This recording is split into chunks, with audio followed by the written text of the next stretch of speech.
Now, if you thought Diddy's courtroom saga couldn't get any wilder, honey, buckle up, because not only was his bail request denied, but things got so chaotic his lawyer had to turn into a first responder right there in the courthouse hallway. I mean, so went from fighting federal charges to saving lives like he's in an episode of Law & Order Emergency Unit.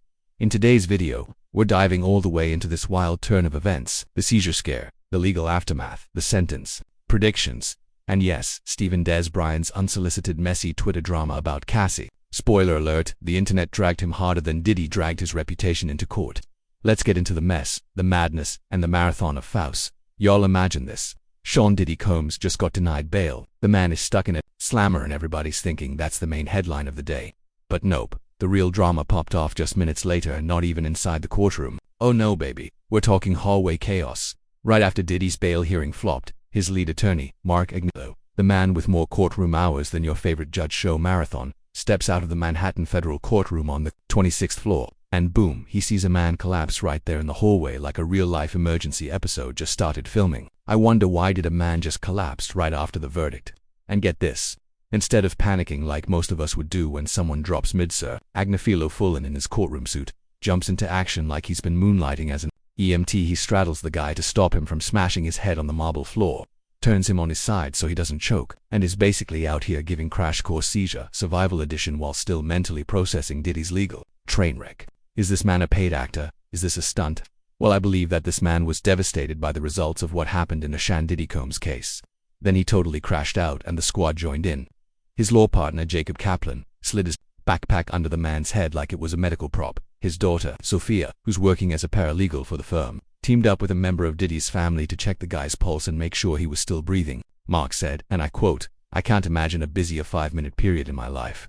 Sir, that is the most understated way of saying everything went to hell in a hallway. He added that he's dealt with seizures before, so he knew exactly what to do, which is comforting because what would the rest of us do? Shout help and pass out next to the person seizing.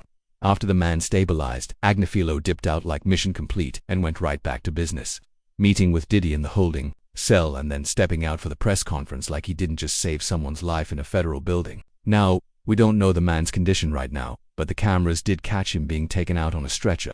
And just when you think things are calming down, now let's rewind to earlier that day. Diddy was convicted on 2 counts of transporting for prostitution but got acquitted on the heavier charges like trafficking and racketeering. That trial, y'all, it had all the ingredients of a crime series. Ex-girlfriends testifying F-off marathons. You heard me. And a defense attorney claiming Diddy and Cassie had a great modern love story despite everything that came out during testimony. Sir, what in the fan fiction was that? Do this seem like a loving relationship? New surveillance footage obtained exclusively by CNN appears to corroborate some of the allegations of abuse against music mogul Sean Diddy Combs. The video captured on multiple cameras shows Combs assaulting his then-girlfriend Cassie Ventura in a hallway at a Los Angeles hotel in March 2016. A lawsuit filed by Ventura in November last year and settled the next day referenced actions that seem to match those seen in this video. Agnif really ain't no way that's a loving relationship, but let's continue. Marc Agnifilo said he woke up at 3 a.m. the night before the verdict. Not from a nightmare, not from stress, but because his legal instincts told him Diddy would only be convicted of the lesser accounts. This man legit texted his partner like, prepare to bail out before sunrise, and boom, he was right. But now the big question is, how long is Diddy facing behind bars? The defense says it should be 15 to 21 months, maybe even time served. There are, like he's already been locked up since last September. Your Honor, can we call it even? Meanwhile, the prosecutors, oh, baby, they're fuming. They wanted the big charges, didn't get them, and now they're pushing for 4 to 5 years minimum. Citing the 7 women Diddy allegedly flew around, and his attempts to bribe folks like this was a mob movie. They said, and I quote, the sentencing guidelines should not go easy on him. The judge Arun Subramanian is caught in the middle. Asterisk former federal prosecutor Nayyama Ramani says the judge isn't likely to stray too far from the guidelines. Translation: don't expect miracles, but also don't expect a lifetime sentence. The prosecutors are totally cooked, extremely cooked, because if Diddy goes free, who can tell what is going to happen? Well, get to hiding. Diddy was just found not guilty. Hide all your baby oil. There ain't going to be no more baby oil in the United States. When this boy get out, you already know the Diddy party's about to go crazy. On a serious note, he was found not guilty for everything besides I'm paying for dudes to come clap. You know, Cassie, we've got to be honest. We all know the trafficking charges were cooked the minute Cassie was talking about. She FaceTimed her husband while she was getting on with Diddy and how she kept going back. 100% guilty of domestic violence though and abuse. But that wasn't on the case. So yeah, he's free. We all knew it was cooked when 50 Cent Bay Mama not tried to play victim but then doubled back and said, hey, call me Shaquille O'Neal, Kobe or Michael Jordan when it come to the freak cause what, and she kept going back because she didn't want to live a regular life. She wanted her 17K in bills. We knew it was cooked when all the witnesses that kept saying, yeah, Diddy was a monster, but then later admitting that yes, we begged him for our drawers back. We begged to go back to him. We knew it was cooked when the FBI tried to say, oh, we want to qualify. If you fly a girl out and you do something that would be labeled as trafficking, the whole world was like, no.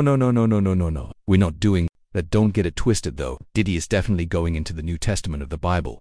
For show. Bro has surprised devil himself with the antics that he has doing, especially with them rubber duckies. His image is cooked, you feel me? Any celebrity that go to this new Diddy party that we know he about to have when he get out, could they claim he'd probably going to get probation? He'd probably be out by late December, maybe beginning of next year. Biggest party we ever going to see, bro. And the other celebrities that you know that you was doing things with him but you never came out about it. Oh my god, you better hope he don't put all this out. I got a feeling he going to put all this out. Oh my god. I'm praying for y'all, bro. Hey, watch out for the baby on you. Defense attorney David Schwartz thinks Diddy will get the full 5 years because of all the bad behavior revealed at trial. Like he said, yeah, it's just prostitution on paper. But let's not pretend this man was an angel on tour. Like what? A angel really? So, while the maximum sentence for each count is 10 years, aka a potential 20 years total, the real debate is happening behind closed doors right now.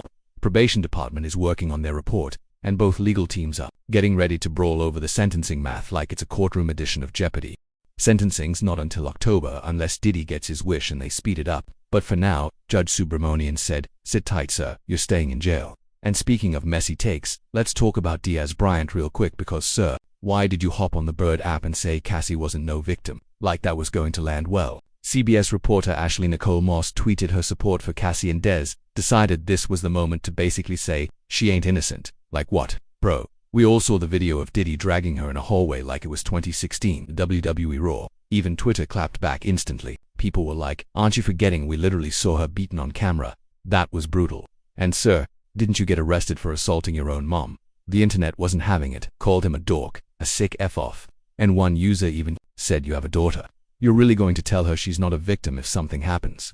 The math was not mathing. Meanwhile, Cassie's attorney, Douglas Wigder, stepped in to remind everyone that Cassie's civil complaint from November 2023 kick-started this entire case. He praised her bravery and said she left an indelible mark by coming forward. She's in a good place, and she's pleased that Diddy is being held responsible for 2 federal crimes. So yeah, between the courtroom chaos, the medical emergencies, and the Twitter fails, this case continues to be a full-on tornado of courtroom drama, hot takes, and bad decisions. And Dez Bryant, sir, you really picked the worst time to lose. Internet privileges. The public drag was biblical.